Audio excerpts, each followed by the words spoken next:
Hello everyone, welcome back to my channel. চলে আসলাম তোমাদের কাছে দুর্দান্ত একটি ঘটনা নিয়ে। আজকের ঘটনাটা পুরো অন্য একটা স্বাদের ঘটনা।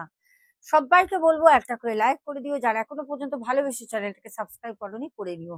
আমি জাস্ট এক্ষুনি আসলাম এক বাড়ি থেকে কাজ করে মায়ের, তারপরেই আমি তোমাদের সাথে ঘটনা রেকর্ড করতে বসছি।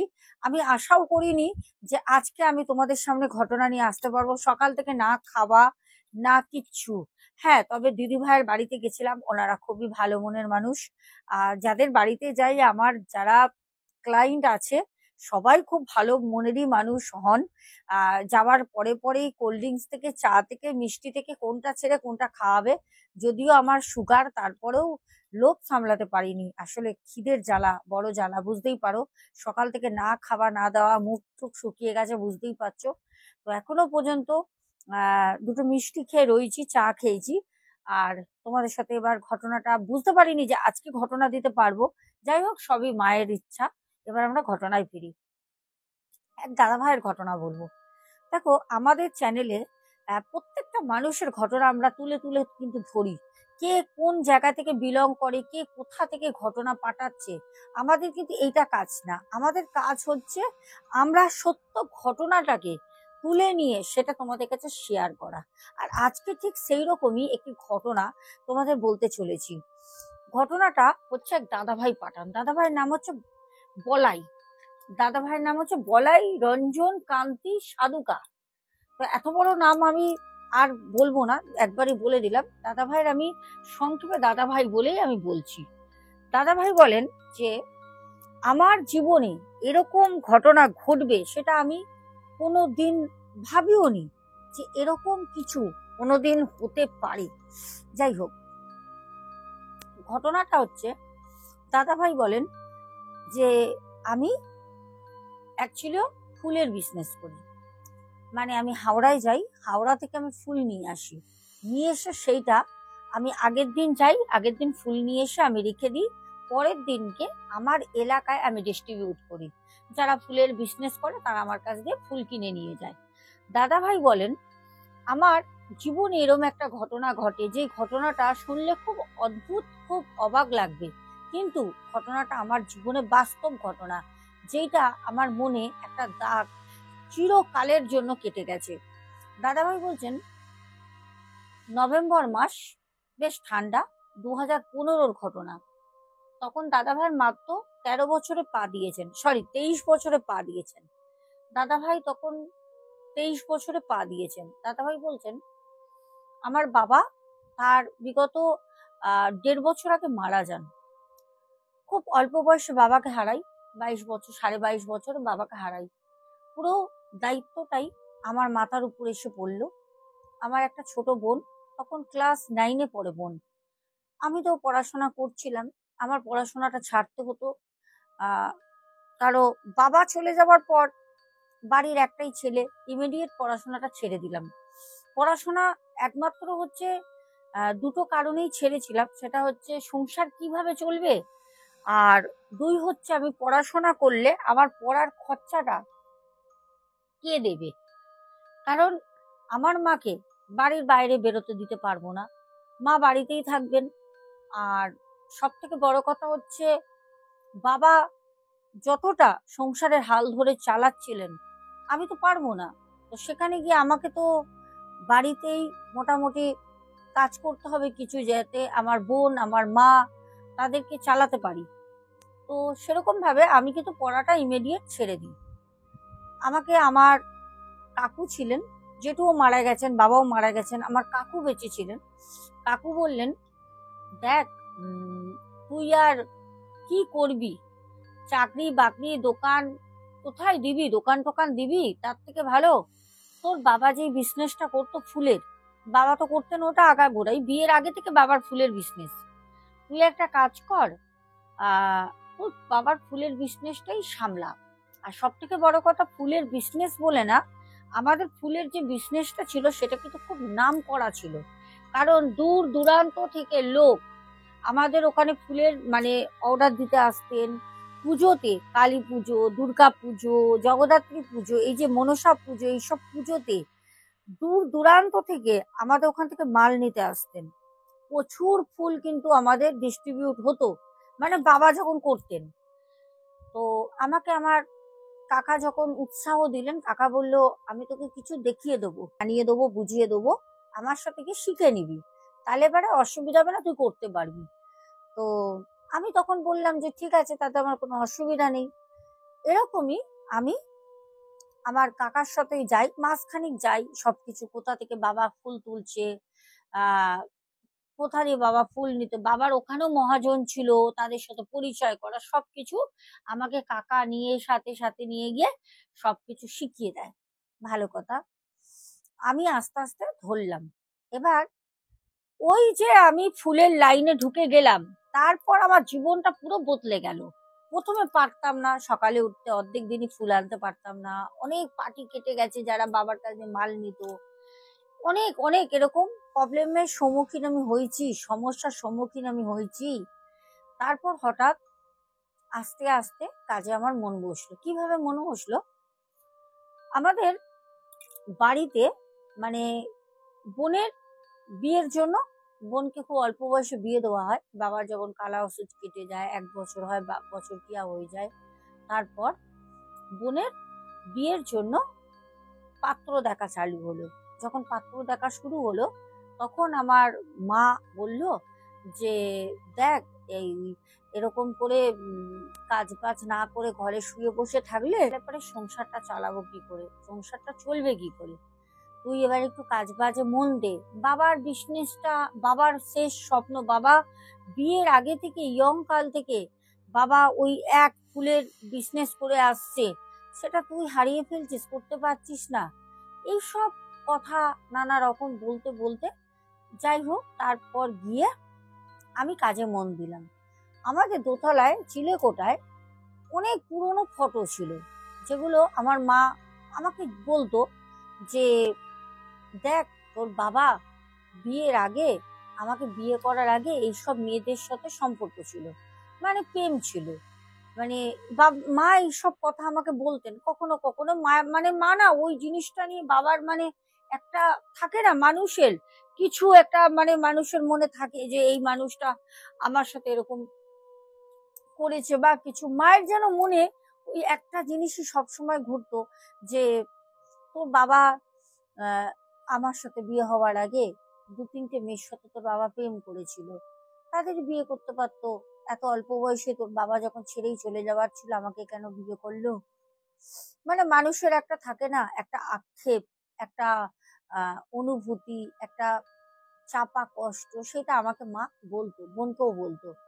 তো ওই সময় অনেক ফটো দেখতাম ওপরে চিলেকোঠার রুমে রাখা থাকতো। তা মাকে বললাম, মা এই ফটোগুলো তুমি রেখেছো কেন, তুমি পুড়িয়ে দিতে পারো না? তখন বললো যে না, রেখেছি, যদি কোনো দিন কারোর সাথে দেখা হয় তাহলে তাদেরকে জিজ্ঞেস করব যে আমার স্বামী যে ছিল সে তো মারা গেছে, কিন্তু তাকে তোমরা কেন বিয়ে করোনি। কারণ এই কথাটা এই জন্য বলতো, আমার বাবা অ্যাকচুয়ালি মাঙ্গলিক ছিল, আমার বাবা তো মাঙ্গলিক ছিল, একটা পুজো পার্বণ করে বাবাকে, মানে তার বাড়ির লোক বিয়ে দিয়েছিল, কিন্তু এটা সবাই জানতো যে বাবা কিন্তু বেশি দিন থাকবে না। মায়ের স্মৃতি সিঁদুরে জোরে বাবা তাও অনেক অনেকটা বছর বেঁচে ছিল।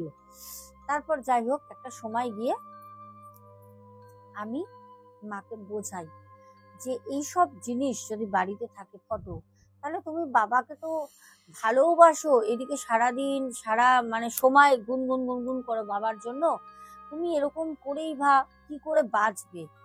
মানে মায়ের বিষয়টা ছিল, মায়ের না মনে সুখ ছিল না কষ্ট ছিল, ভালোবাসতো বাবাকে, কাঁদতো, আবার কোথাও গিয়ে যেন বাবার জন্য মানে সবসময় একটা রাগ দেখতাম।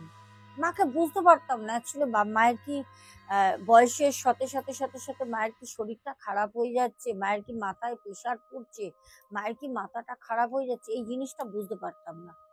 যাই হোক, একটা সময় গিয়ে তখন আস্তে আস্তে আস্তে আস্তে মাকে সেই জায়গাটা দিয়ে বের করি, কারণ বাবা নেই আর মাকে বোঝে রাগ করি কি হবে, অভিমান করে কি হবে। এবার শুরু হলো আমার জার্নি।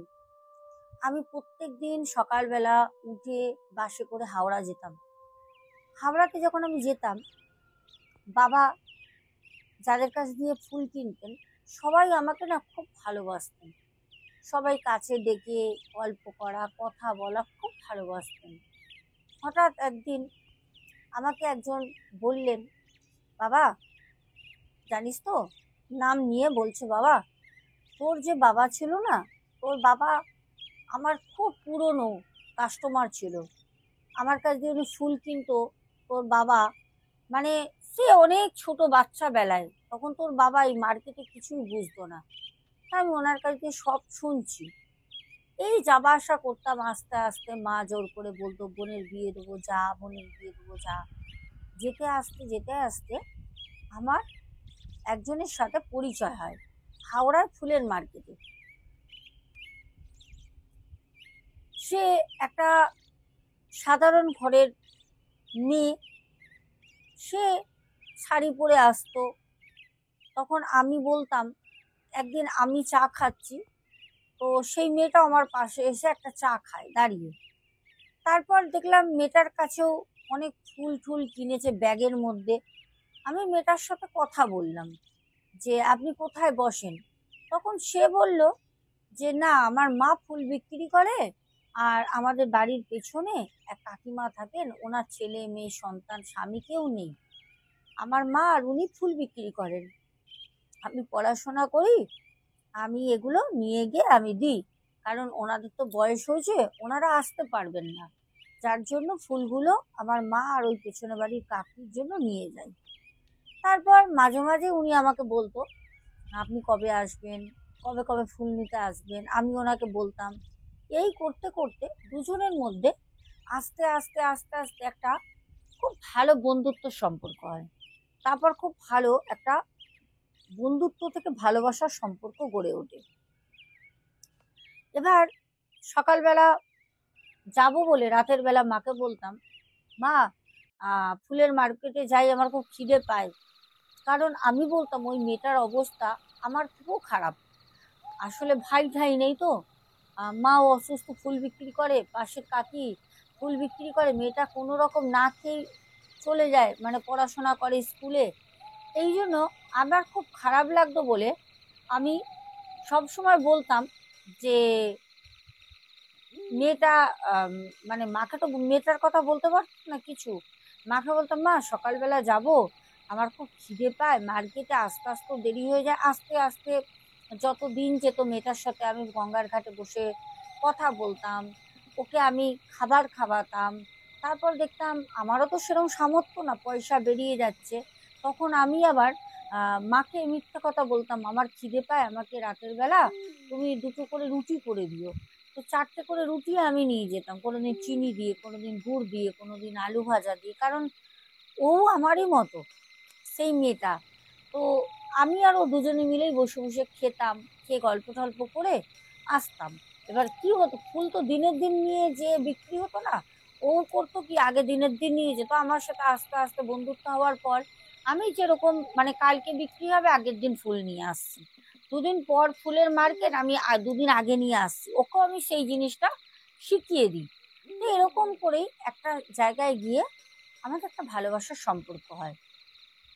যখন ভালোবাসার সম্পর্ক হয় তখন আমি বাড়িতে আর লোকাইনি, আমি বাড়িতে আমার মাকে বলি। অতদিন আমার বোনের বিয়ে হয়ে যায়, মা বাড়িতে একা থাকেন। আমি মাকে বললাম, মা দেখো, খারাপ মনে করো না, তুমি তো বাড়িতে একা একা থাকো, আমার কিন্তু ফুলের বিজনেস, যেটা আমি তো ডিস্ট্রিবিউট করি, আমার কিন্তু রমরমারম ফুলের বিজনেস চলছে।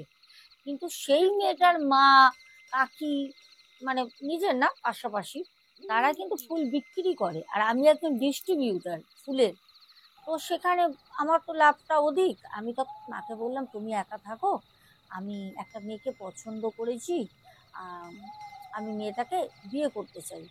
আমার মা তখন বললো চিনি না, জানি না, কোথাকারের মেয়ে কি।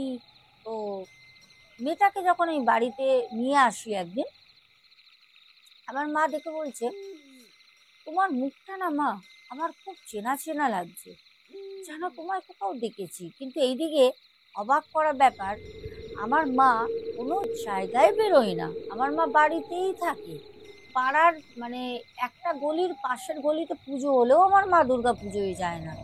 তাহলে আমার মা সেই মেয়েটাকে দেখবে কোথা দিয়ে? তবে কি টিভিতে দেখেছে? বাবা, তাহলে তো সোনায় সুহাগা। তাহলে কি আমার বউ টিভি সিরিয়াল করে? তো আমি ঠাট্টা করে বললাম, মা তুমি যে কি বলো, কোনো জায়গায় যাও না, ওকে কোথা দিয়ে দেখবে? তখন আমার মা বলল, না রে বাবু, আমি কোনো জায়গায় যাই না ঠিকই, আমিও আবোল তাবোল বকছি, কিন্তু আমার মেয়েটাকে খুব চেনা। আচ্ছা মা, তুমি কি আমাদের বাড়ির আশেপাশে কোনো সময় এসছো? তখন ও বললো যে না, আমি এই প্রথম আসলাম, আমি এর আগে কোনোদিন আসিনি। তখন বললাম, তাহলে পরে আমি কোথায় দেখেছি? তো তখন আমি আমার মাকে বললাম যে মা, হতে পারে মানুষের মতো মানুষ থাকে, তুমি হয়তো কাউকে দেখেছো, ওর মুখের সাথে একদম মিল আছে, মানুষের সাথে মানুষ তো মিল থাকে। তখন আমার মা বলল, হ্যাঁ সেটা হতে পারে, হ্যাঁ কিন্তু এতটা মিল, পুরো এরকম মুখ আমি দেখেছি। এবার আমার যখন বোনের বিয়ে হয়ে যায়, আমার মা একা একা থেকে থেকে না, মাথায় একটু চাপ তো পড়েছিল, মায়ের মাথাটা একটু খারাপ হয়েছিল। তো আমার মা শুধু বলতো, না না, আমি কোথায় দেখেছি ওকে, আমি বাড়ি নিয়ে চলে গেছি, কিন্তু ওকে ওর মতো জায়গায় ছেড়ে দিচ্ছি, চলে গেছে। এই শুরু হলো মায়ের একটা সারাদিন মানে বকবক করতো, ওকে আমি কোথায় যেন দেখেছি, আমার খুব চেনা চেনা লাগছে। আমি মাকে বলতাম, মা ওকে তুমি কোথায় দেখবে, ওকে তুমি দেখবেটা কোথায়? কিন্তু আমার মা আমাকে বলতো, না রে, আমার এত বড় ভুল হবে না, ওকে আমি কোথাও দেখেছি। এই রকম করতে করতে করতে করতে 3টে মাস কোনো রকম কাটে। বাড়িতে বিয়ের একটা পাকা কথা হলো, মাকে একদিন নিয়ে গেলাম মেয়েটির বাড়িতে। মেয়েটির বাবা নেই, আমারও বাবা নেই। মেয়েটির মায়ের সাথে আমার মা কথা বললো, খুব পছন্দ হয়। তখন আমার মা বলল, না না, এটা আমার মনেরই ভুল। 3 মাস পর বলছে যে না না, ওর তো এখানে বাড়ি, ও তো কোনোদিন একা আমাদের ওদিকে যায়নি। তাহলে হয়তো আমার চোখের ভুল, হয়তো আমি অন্য কাউকে দেখেছিলাম। 3 মাস যে কথাটা মাকে বললাম, সেটা মা নিজে 3 মাস পর থেকে নিজেই বলছে। যাই হোক, ভালো কথা। এবার আমার যেদিন বিয়ে হবে, তার মানে মাসখানেক আগে আমার বাড়িতে রং টং হবে, বাড়িতে রং করাবো। আমার অবস্থা খুব একটা খারাপ তখন না, মোটামুটি ভালোই আছে। বাড়িতে রং টং করাবো বলে মিস্ত্রি লাগিয়েছি। একতলায় কাজ হয়ে বলছে চিলেকোঠার ঘর, ছাদের ঘরগুলো রং করতে। মা বলছে, আমি তখন বললাম যে না, এত টাকা খরচা করতে হবে না, সামনে বিয়ে, মেয়ের বাড়ি দিয়ে যেদিনই কোনো পণ নেবো না বলেছি, আহ অত দরকার নেই, নিষ্ঠুকুনি ঘরগুলো করলেই হবে। আমার মা বললো যে না, কিছু টাকা আমার কাছে গোছানো আছে, তুই যদি না দিতে পারিস তাহলে আমি ওই টাকা দিয়ে আমি পুরো ঘরটাই রং করাবো, বাইরে ভেতরে দুটোই। তো মায়ের কথা মতো চলো, রং হবে। এইবার যেদিন চিলেকোঠার ঘরে আমি রং করানোর জন্য মিস্ত্রিকে নিয়ে যাই, সেদিন হঠাৎ মিস্ত্রিকে না চারপাশ দেয়াল ছাদ এগুলো দেখাতে দেখাতে হঠাৎ করে একটা ফটো উল্টে আমার পায়ের সামনে এসে পড়ে। ফটোটা যখন আমি তুলে আমি দেখে আমার মুখের ভাষা আমি হারিয়ে ফেলি। ফটোতে আমি যাকে দেখছি, যেই মেয়েটাকে দেখছি, যেরকম তার চুল আঁচড়ানোর মানে একটা মানুষের তো ইয়ে থাকে, ঠিক সেরকম গায়ের রং, সেরকম হাসি, সেরকম চোখ, দুটো। একটা মানুষের মতো দুটো কি করে হয়, কি করে হয়? যাকে আমি ফটোতে দেখছি, আজ থেকে বহু বছর আগের একটা ফটো, আমার বিয়ে হবে সেই মানুষটার সাথে, এক দেখতে সেম, চুল আঁচড়ানোর একরকম ভান, একরকম চুল আঁচড়ানোর আর্ট, সবকিছু। এই মানুষটার সাথে আমার বিয়ে হবে? আমি তখন না একটা ছ্যাঁকা খেলাম। আমি তখন বুঝলাম, আমার মা তাহলে এতদিন ধরে যে বলেছে যে বাবু আমি একে দেখেছি, একে দেখেছি, মাকে ভেবেছি মায়ের মাথা খারাপ হয়ে গেছে, পাগল হয়ে গেছে।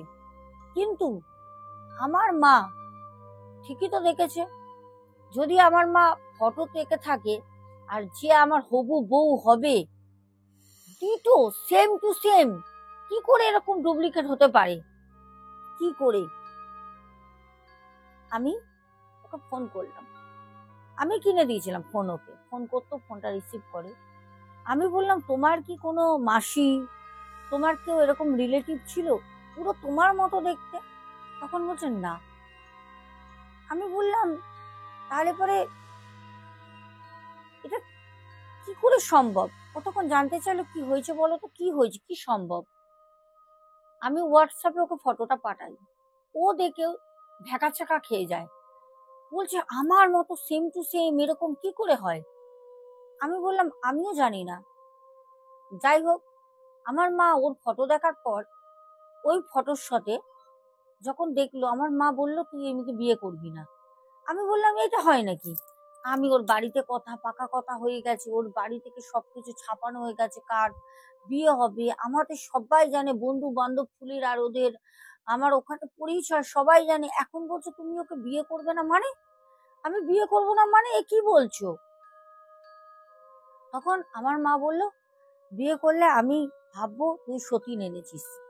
আমার স্বামী যাকে ভালোবাসতো সব থেকে বেশি, তার মতনই ওর মুখের পুরো একদম মুখমণ্ডলী, আমি মানতে পারবো না, আমি ভাববো আমার সতীন।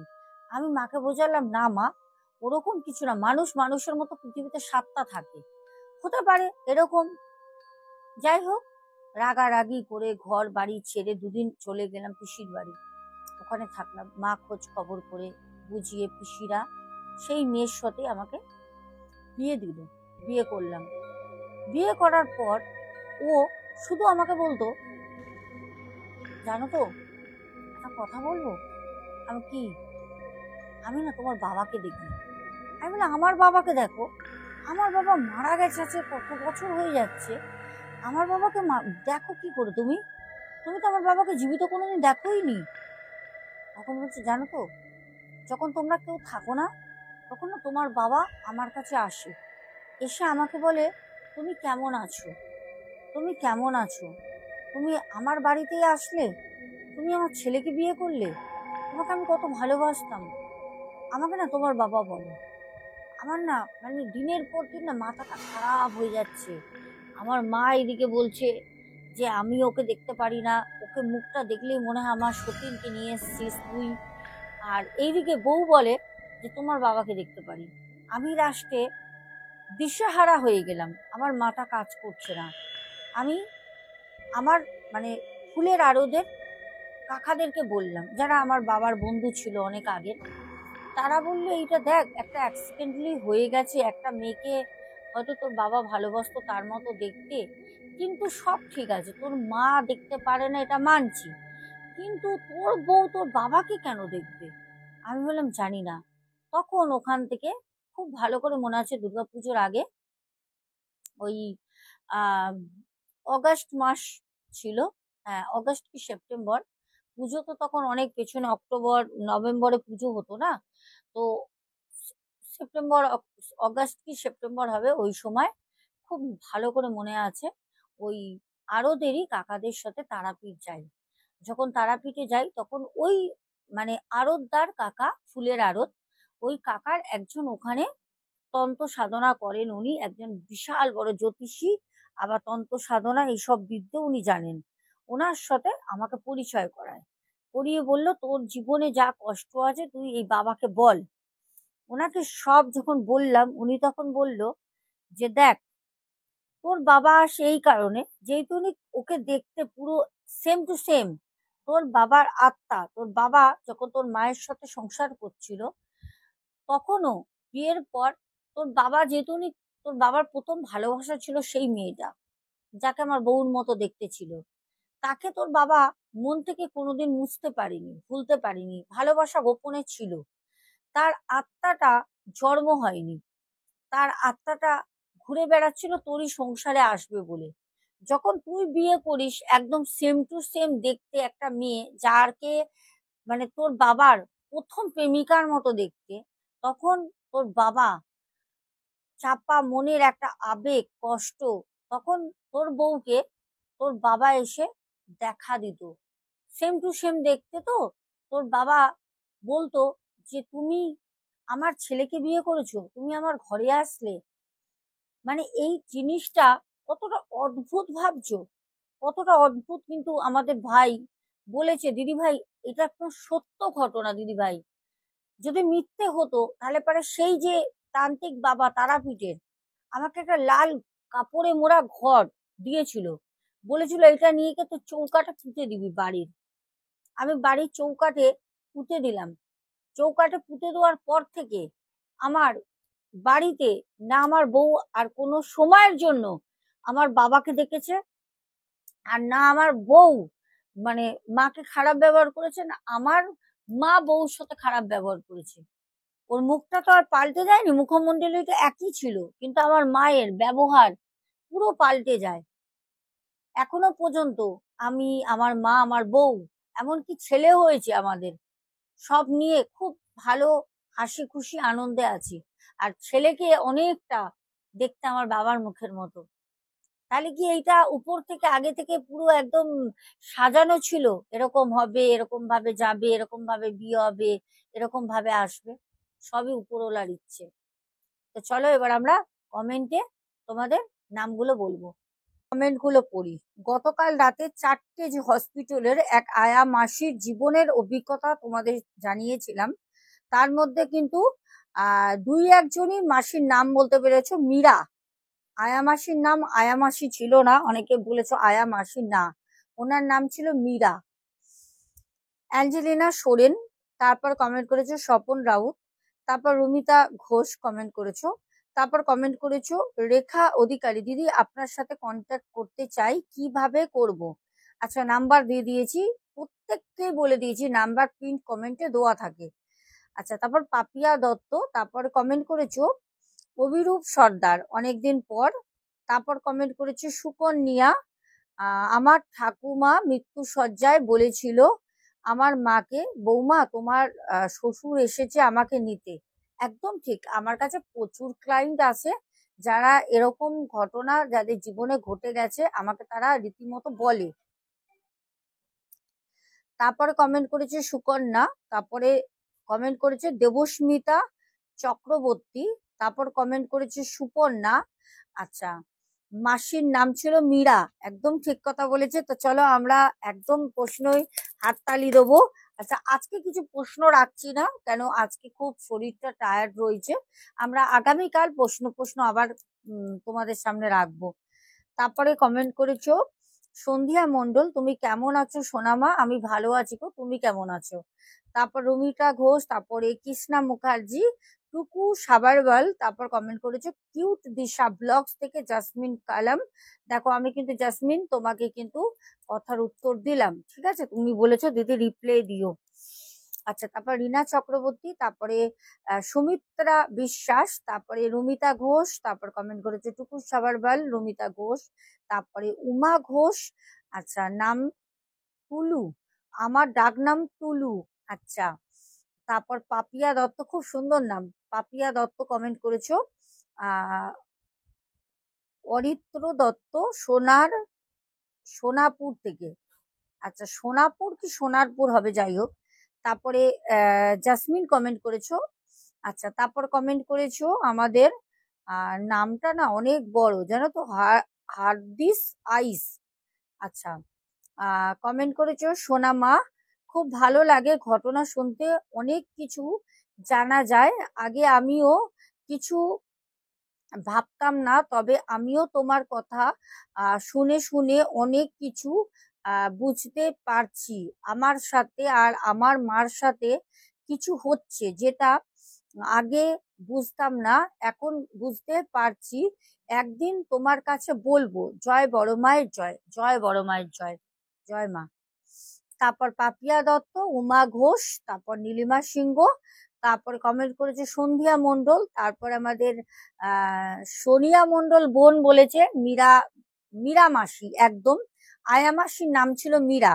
ও, হাততালি দিতে হবে তো, হাততালি, আমরা সেলিব্রেশন করছি যারা যারা সঠিক উত্তর দেবে। তারপরে আমাদের মামুনিও বলেছে মীরা মাসি, সুইট হার্ট, দিদি ভাই তুমি কেমন আছো? ও আচ্ছা, মীরা মাসি নাম আর সুইটার দিদি ভাই। আমি ভালো আছি, তুমি কেমন আছো মামনি? আর তুমি সঠিক উত্তর দিয়েছো। তারপর সুদীপ্ত ব্যানার্জি, শ্রেয়াস ভাই, পাপিয়া দত্ত, তারপর বাংলাদেশ থেকে মিম, দিদি ভাই পুজো কেমন, দিদি ভাই পুজো কেমন করছো? আশা করি ভালো আছো। ভালো তো আছি, শরীর খারাপ ভালো সব নিয়ে আছি বোন। পিন্টু ঘোষ, তারপরে কৃষ্ণা ধারা, সুপর্ণা, রমিতা ঘোষ, তারপরে স্বপ্না বাজাল দিদিভাই, রমিতা ঘোষ, তারপরে সুমনা ভট্টাচার্যা, সুপর্ণা দাস, তারপর কমেন্ট করেছে শ্রাবণী হাজরা, তুমি খুব দেখতে হয়ে যাচ্ছ। কি দেখতে হয়ে যাচ্ছে সেটা বুঝতে পারলাম না, বুড়ি হয়ে যাচ্ছি না ইয়াং হয়ে যাচ্ছি? আচ্ছা, তারপরে শ্রাবণী হাজরা, তারপরে কমেন্ট করেছে দিদি ভাই বলবে কিন্তু, হ্যাঁ, মধুমিতা মুখ মধুমিতা মুখোপাধ্যায় দিদি ভাই বলবে কিন্তু আজকে ঘটনা শুনলে, আমি কিন্তু বুঝতে পারলাম না। তারপর আমাদের আব্দুল হক ভাই বাংলাদেশ থেকে বলেছে ঘটনাটা চমৎকার ও ভয়ের, ঘটনাটা শুনে বেশ ভালো লাগলো। আজকের ঘটনাটা সবার শোনা উচিত বলে আমি মনে করি। ধন্যবাদ দিদি ঘটনার জন্য। প্রশ্নের উত্তর হচ্ছে আয়া মাসির নাম মীরা। আচ্ছা চলো, আমাদের আব্দুল হক ভাইয়ের জন্য বাংলাদেশ থেকে অনেক হাততালি, ঠিক বলেছো। আচ্ছা, তারপরে আমাদের রবিন পরে বলেছে মীরা আয়া, মীরা একদম মীরা মাসি ঠিক নাম বলেছো, নামটা ঠিক বলেছো, তার জন্য আমরা সেলিব্রেশন করছি। আচ্ছা, তারপর এটা দেখবে খুব মজা লাগে একটা, আমি জানি তোমরাও হাততালি দেবে কিন্তু আমার সাথে সাথে, তোমাদের নাম বলছি, যারা সঠিক উত্তর দেবে তোমরাও হাততালি দেবে, আমি এদিকে তোমরা ওইদিকে। প্যান্থার গেমিং উপায়টি, তোমার ঘটনায় অনেক কিছু জানতে পারি আর শিখতেও পারি। আয়া মাসির দুটি ঘটনায় সত্যি খুব ভয়ের ছিল। আচ্ছা, তারপর জলি হাজরা দিদিভাই, তারপরে কমেন্ট করেছে সন্ধ্যা মন্ডল দিদিভাই, রূপা দে, তারপর প্রদীপ দাস, কিষাণু মান্না, নীলু মজুমদার, সোমা দাস পরিবার থেকে ফুলেশ্বরী চক্রবর্তী দিদিভাই, গোপাল মন্ডল বলেছেন খুব ভালো। আচ্ছা, আমারও খুব ভালো লাগলো কমেন্টটা পেয়ে। কমেন্ট করলে সত্যি খুব ভালো লাগে, তোমরা নতুন নতুন যারা চুপচাপ শোনো নীরব শ্রোতা হয়ে, আমি চাই তোমরা কমেন্ট করো, হার্ট হার্ট দাও যদি কমেন্ট করতে অসুবিধা হয়। তারপরে আমাদের দেবাশিস মিত্র বলেছে সোনা তোমার ঘটনাগুলো দারুণ হচ্ছে। আচ্ছা, অনেক অনেক ধন্যবাদ, এরকম করেই পাশে থাকবেন। গঙ্গা বৈরাগী পরপর দুটো কমেন্ট করেছে। তারপরে আমাদের অপর্ণা অর্পণ পাহাড়ি অফিসিয়াল অনেকদিন পর বলেছে দারুণ দারুণ। কৃষ্ণা মুখার্জি দিদিভাই বলেছে খুব ভয়ের ঘটনা। তারপর জয়শ্রী ঘোষ বলেছে দারুণ ঘটনা। আর সাধনা সাধনা অধিকারী সাধন অধিকারী বলেছে আগে বলো তো ভূত বলে সত্যি কি কিছু আছে নাকি? এবার একটা কথা বলি, ভূত বলতে আমরা চলতি কথায়, আমরা বাঙালি, আমরা চলতি কথায় বলি ভূত। ভূত মানে হচ্ছে ভয়, আত্মা তো আছে, ওটাকেই তো বাঙালিরা আমরা ভূতকে মানে আমরা আত্মাকে ভূত বলি। ওরে বাবা ওখানে যাস না, একটা চলতি কথা, একটা গল্প, একটা চলতি কথায় আছে রাতের অন্ধকারে শ্মশানে ভূত ঘোরে, আত্মা ঘোরে। এটা আমাদের ছোট থেকে মা ঠাকুমা দিদিমা যারাই ঘটনা শেয়ার করেছেন, আমরা বড় হয়েছি, কেউ কোনোদিনই বলিনি। তাহলে একটাই কথা বলেছেন, বাইরে বেরোবি না রাতে, ভূত আছে, ছাদে উঠবি না, ভূত ধরবে, আত্মা ধরবে, এই কথাটা বলিনি। যার জন্য আমরা চলতি কথায় বলি ভূত। ভূত হচ্ছে আমাদের মনের ভয়, অ্যাকচুয়ালি ভূত বলে কিছু হয় না, ভয় হচ্ছে আত্মা, আর আত্মাটাই ভূত। মিলেমিশে ঘুরিয়ে কান ধরা আর সামনে দিয়ে কান ধরা একই, এই হচ্ছে ডিফারেন্স। তো চলো দর্শক বন্ধুরা, ঘটনাটা কেমন লাগলো অবশ্যই জানিও। আগামীকাল তোমাদের সাথে শেয়ার করব আজকে কাজের কিছু, যে বাড়িতে গেছিলাম ওখানের কিছু অবশ্যই ভিডিও তোমাদের সাথে শেয়ার করব। এখনের মতো আসি, tata, love you too, good night, সবাই খুব ভালো থেকো। আর পুজো পুজো পুজো পুজো এসে গেছে, গুড নাইট।